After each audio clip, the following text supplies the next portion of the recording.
Hello everyone, welcome back to banking with Sajal. तो अभी मैं जस्ट टेक्स्ट बुक का एसबीआई पीओ का लाइव टेस्ट दे के जस्ट फ्री हुआ हूँ। और कहना पड़ेगा ये जो लाइव टेस्ट है थोड़ा थोड़ा काफ़ी एग्ज़ाम रिलेवेंट है। रीजनिंग ऐसे ही आएगी, मैथ्स ऐसा ही कैलकुलेटिव आएगा। आरसी जो थी इंग्लिश की वो मुझे नहीं लगता कि ऐसी आएगी, लेकिन क्लोज टेस्ट वैसे ही था, एकदम कन्फ्यूजिंग। ओवरऑल कह सकते हैं कि ये किसी न किसी एक मॉडरेट वाली शिफ्ट का पेपर तो है। और अगर इसमें बात करें तो मैंने अटेम्प्ट किया था 77 और रॉन्ग मेरे 11 हुए हैं और 66 मेरे करेक्ट हुए हैं। स्कोर मेरा बना है 63.25 और परसेंटाइल तो इसमें भी दिखेगी नहीं। यहाँ मोबाइल वाले में अगर मैं चेक करूँगा तो दिख जाएगी, लेकिन यहाँ टैब पे तो अभी नहीं दिखेगी। इसमें अभी डिटेल स्कोर भी नहीं पता चल रहा है। एक सेकंड, मैं आपको यहाँ से बताता हूँ।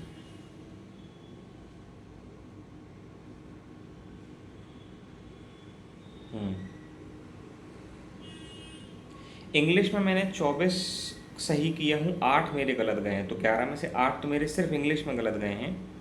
और क्वांट्स में एक गलत गया यार, 19 किया था, एक गलत गया है। और रीजनिंग में भी 2 गलत चले गए। देखो सारी जगह गलती मंजूर है, लेकिन क्वांट्स और रीजनिंग में नहीं, क्योंकि यहाँ अपन क्वेश्चन वही कर रहे हैं जो अपन से बनते हैं, लेकिन फिर भी अपना क्वेश्चन गलत हुआ है। चलो मैं आपको अपनी रफ शीट दिखाता हूँ। ये वाली जो डीआई थी मैथ्स में, वो कैपेचिनो और एस्प्रेसो वाली, भाई इतनी ज़्यादा मतलब वो थी कैलकुलेशन वाली। और उसमें आखिरी में क्या किया था कि ये जो कैपेचिनो है इसका एवरेज पूछ लिया था, तो उसको मेरे को टेबल बना के करना था और मैं डायरेक्ट सॉल्व कर रहा था। इसलिए मैं कहता हूँ कि पहले डेटा सॉल्व करना चाहिए और तभी अच्छा रहता है कि आप प्रॉपर लिखो, नहीं तो फिर दिक्कत होती है। इसमें बहुत सारा टाइम लग गया, मतलब बहुत बड़े बड़े वैल्यूज़ कैलकुलेट करने पड़ रहे थे। उसके बाद एक ये जो डीआई दी थी हमको यूजी पीजी वाली थी, ये इजी थी, मतलब इजीली बन जा रही थी, इसमें ऐसा कुछ नहीं था। नॉर्मल वैल्यूज़ थी और ये कैलकुलेट भी जल्दी हो गई थी। ये जो केसलेट थी ये बहुत इजी केसलेट थी। मैंने इसको पता नहीं आखिरी में क्यों उठाया और मैं इसकी वैल्यू नहीं निकाल पाया था, जिसके कारण मैंने इसमें सिर्फ 2 क्वेश्चन अटैम्प्ट कर लिए थे, बाकी मैं नहीं कर पाया था।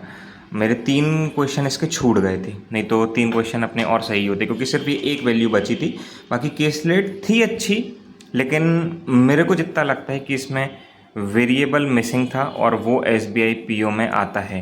क्योंकि ये समझ लो कि अगर केसलेट मेरे से बन गई ना तो ये इजी है, क्योंकि मेरे से केसलेट उतनी बनती नहीं है। फिर बात करें अगर रीजनिंग की, तो रीजनिंग में ये जो 9% वाली पजल थी इसने पूरा मेरा टाइम खा गई।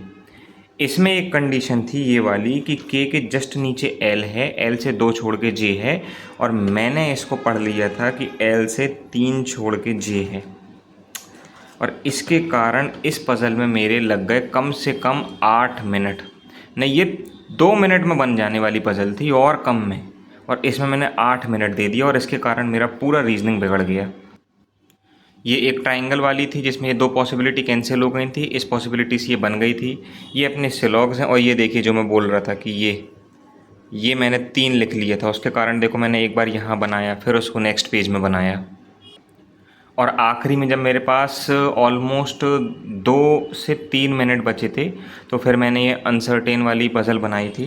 अनसर्टेन वाली पज़ल बन गई नो डाउट सिंगल पॉसिबिलिटी में, लेकिन इसके क्वेश्चन एक मस्त थे, मतलब एग्ज़ाम लेवल वाले कंफ्यूजिंग क्वेश्चन थे। ये था मेरा मॉक का एनालिसिस, शॉर्ट एनालिसिस। मॉक का पूरा फुल सॉल्व वाला वीडियो इसलिए नहीं कर पाया रिकॉर्ड, क्योंकि टाइम नहीं मिलता है, लाइब्रेरी आ जाता हूँ जल्दी और फिर घर जाने के बाद हिम्मत नहीं होती मॉक लगाने की। आप में से सभी ने जिसने इस मॉक को अटेम्प्ट किया होगा ज़रूर करना, अच्छा मॉक है। और अपना स्कोर कमेंट सेक्शन में बताओ कि आपने कितना स्कोर किया है इसमें।